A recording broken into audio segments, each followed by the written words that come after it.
2023 PSAC Men's Indoor Track and Field Championships. We are taking a look at the Raiders and how they will be heading to Bucknell this weekend to compete. And Coach O, thanks for joining us. Always a pleasure, Bill. The shift in venue is a new factor this year. We're going back to a familiar setting for us and some of the other schools as well in Bucknell. And it's just going to be nice to have a facility like that that's a neutral site that can be a good factor for these venue for these student athletes. Absolutely, yeah, Bill. Really excited about this neutral site right in the middle of the state at a fantastic indoor facility. We can't thank Bucknell University enough for opening its doors to us. We're going to do unbelievable things there. I love the track. It has a brand new track surface. It's just going to be fast, and the jumps are going to be far, and the throws are going to be far, and the jumpers are going to jump high. It's going, and the distance runners are going to run. It's just going to be awesome. I am very, very excited for the championships this weekend.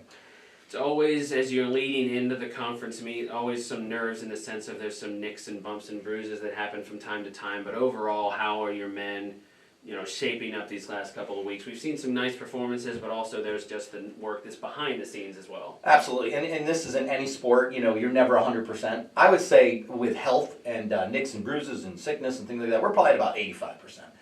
Perfect in that position. So, not perfect, but at the same time, we should have enough firepower to be a factor without any issues there. But then again, everybody else in the conference deals with the same thing. Getting an athlete healthy to the conference meet is an accomplishment in itself. Sure. So we definitely have some challenges, but at the same time, I think we're going to be okay. And as we now, take a look at maybe some of the more event breakdown side of this for Shippensburg, there's many experienced people in multiple events, and there's going to be a couple events where, people are familiar with the event, but they may not have even run at them at PSACs before. So at the sprint side, though, you've got Eric Kirk, the veteran, who's back, and he's leading, a dynamic group of younger sprinters and older sprinters, and he's looking for his first title in the 60, and he's looking to defend in the 200. Yeah, Eric's our franchise quarterback. There's no doubt about that in the sprint areas, and he's a great leader, a great captain. We're looking for Eric to lead that group. In the short sprints, you're talking Eric, and then Mo is coming around in the sprints, getting a little better each day. We are looking for at least two in the final. You got to get people in the final to score points. And Herb Quarterman from New Jersey is slowly developing as well, and looking to get a PR at that event well. And if he PRs, there's a chance he can make the final as well. Sure. But yeah, we're excited with that group. And then moving into the 200, again, Eric's your top guy. Quentin Townsend has been just an unbelievable freshman for us in the 2 and the 4. Yeah. He's really come on. I knew in high school he was going to be a superb talent, great guy. And we love, again, we're really targeting a minimum, trying to get 2 into the final in the sprints as well in the 200. In the 400, again, it's Quentin, it's James, who is had a very solid indoor season and is coming around really well. And Travis Bigham has had a huge indoor season. Travis is a little nicked up, but we're hoping that he can be ready to go. So we have 3 there, so that's some nice depth as well. So the sprint squad is solid, and we have 3 in each event, so it's nice to have that 3 and trying to get a couple through finals. And then your other sort of sprint is the hurdles, the 60 hurdles, where you have 2 newcomers really in that event. You have Robbie Hraboski as well, too, who just missed the final last year. 3 men who are trying to get into that top 8. Yeah, Robbie's done a really nice job. Robbie's more of a 400 hurdler, right, but he's done really hard work this year indoors trying to develop. Ethan, is a freshman just trying to get converted to the new heights and everything like that. So we're looking, again, I'd like to see PRs from all of them, personal best, and we'll see how they fall in the field. And if they don't make the final, but they PR, that's a victory in me. And then Giovanni Daniel's definitely our top hurdler. He's a little banged up right now, but we'll see. Hopefully he can pull it together and get going. But he would be in the top 8, I believe, in the field.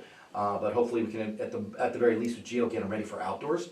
But he's really started to pick some things up and was really starting to roll here at the end of the indoor season.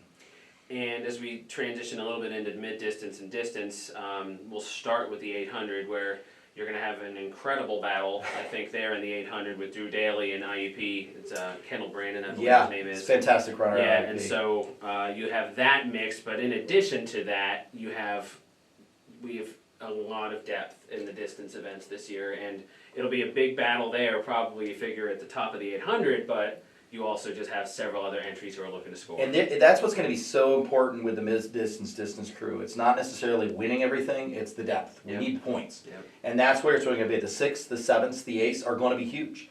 for us to win. So I really think that, you know, it's very exciting to have a deep group like that. But it's not only that it's deep, there's just so much talent. In different people in different events. Yeah, I mean, Drew Daly, who everybody knows who Drew is, you know, and then he'll look to try to, you know, he got second last year in the 800. I'm sure he wants to win, so he's not running the mile this year. He's going to focus on the 8, so he can do that. Matt Worley from Transfer from Edinburgh has been unbelievable. This guy is a spark plug, and he is just unbelievable. The leadoff he ran at the DMR up in Boston was unreal. One of my favorite races I've seen in recent years. He's going to double up the mile in the 800. You know, Chase Hensinger, the freshman, has been absolutely fantastic for us in the 8. Shikatano, again, coming back from a little bit of an injury. We'll see how he can do. Ryan Wolf has been a great freshman for us, and hopefully he can pick up some points in the mile. Brennan Wellock, one of our freshmen who's qualified, and Mitchell Brett are looking for PRs and trying to move up the leaderboard.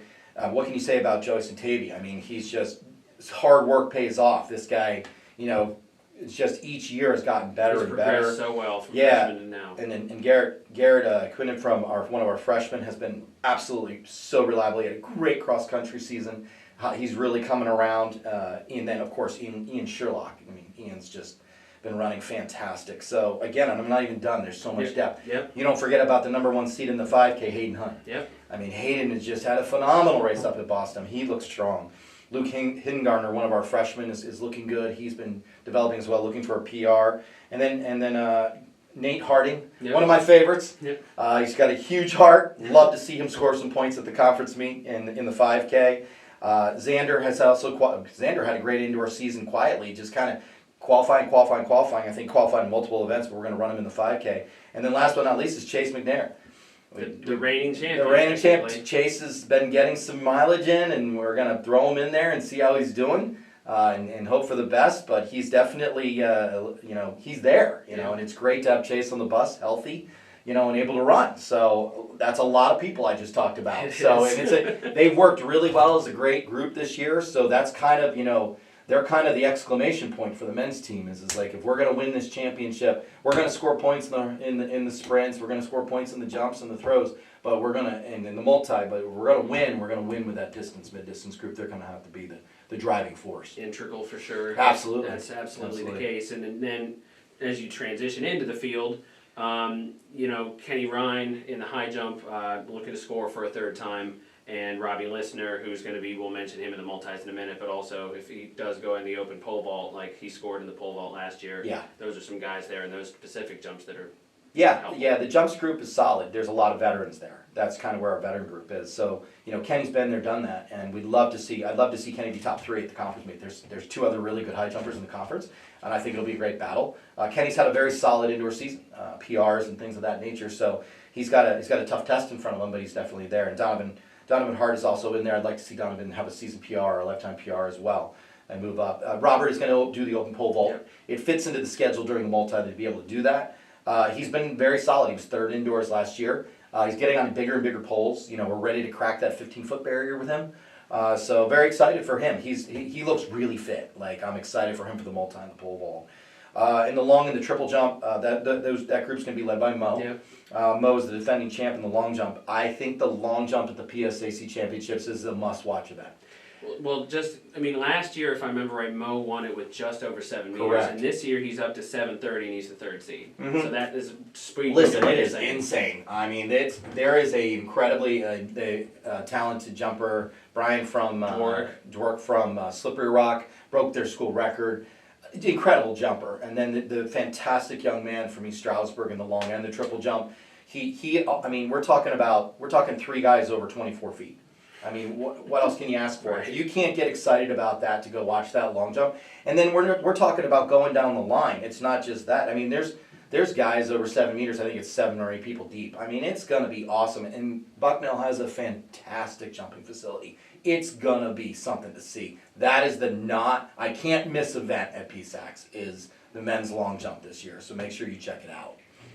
And then, in addition to that too, Mo's your leader in the long jump. Tegan Weave will be competing in that as well. And then in the triple jump though, that's kind of an exciting event too, because you have Mo as your lead of the 4 there, but you have Jacob Kramer, who scored as a freshman last year, and you also have 2 freshmen or newcomers to the team who are just looking to see. It was some nice depth in the too. triple jump. Tegan is really developing. He's going to be one of our great athletes down the road here as a freshman. He's really starting to figure things out. I'd love to see Tegan break 7 meters this weekend, and he's really coming along in the sprints as well. He's kind of providing some great depth for us in the sprints. Right. But in that triple jump, we've got Mo, Jacob Kramer, Darian Ressler, and Jabri Gaiman.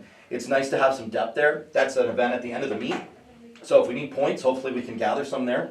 I'd like to see them all PR and things like that, but they've been a really fun group to work with, and I'm really excited to see their development as we move outdoors. But yeah, it's the triple jump and that 3K are kind of events at the end of the meet, so those are events where you're looking to score some points.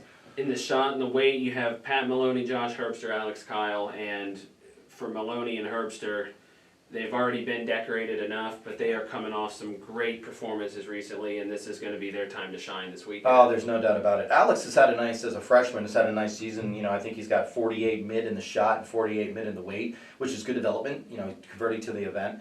I'd love to see him PR. That would be a really big thing. I'd love it. And a big plus would be if you could sneak into that ninth spot and then make the final in the shot. Pat and Josh are, they have won a lot of championships together. They are 2 of our biggest veterans. They know exactly what needs to be done. They'll be in a great indoor weight competition. There is a lot of great guys there. Very excited to see that battle. It'll be interesting to see who wins that. Pat, Josh just had a huge came PR off last his PR, week, and then it wasn't even the best mark in the conference. Right, because young man from Slippery Rock had a big school record. Yeah. So yeah, I think again that event will be who shows up that day for the 1, 2, 3, 4.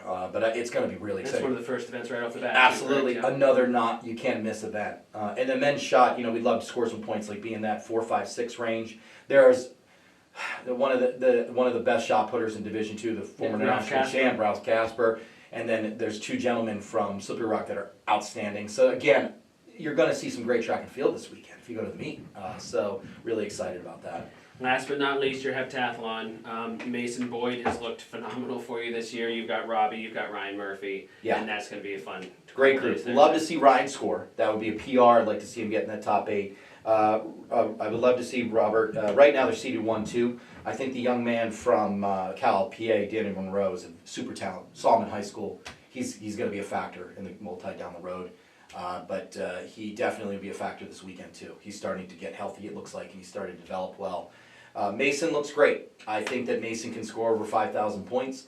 I think that Robert can also score 150 more points in his PR. So it'll be interesting to see how it goes, but their training has been very on point. So I'm very excited to see them put their hard work in and get the results that they want.